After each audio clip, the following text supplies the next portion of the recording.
شوف حرقها والله. فنتك بريف، أهلا بكم.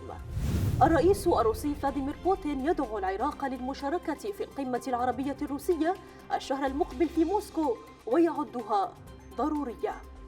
لانشغالهم بحملاتهم الانتخابية، غياب النواب يكسر ثاني جلسة للبرلمان خلال يومين.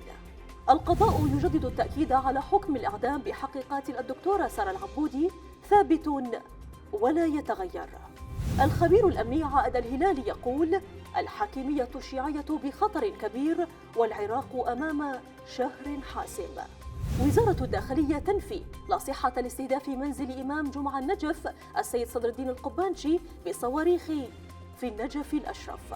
وترامب يؤكد التزام بلاده بالشراكة الأمنية مع قطر ويتعهد لن تضربكم إسرائيل مجددا. في الختام، إلى اللقاء.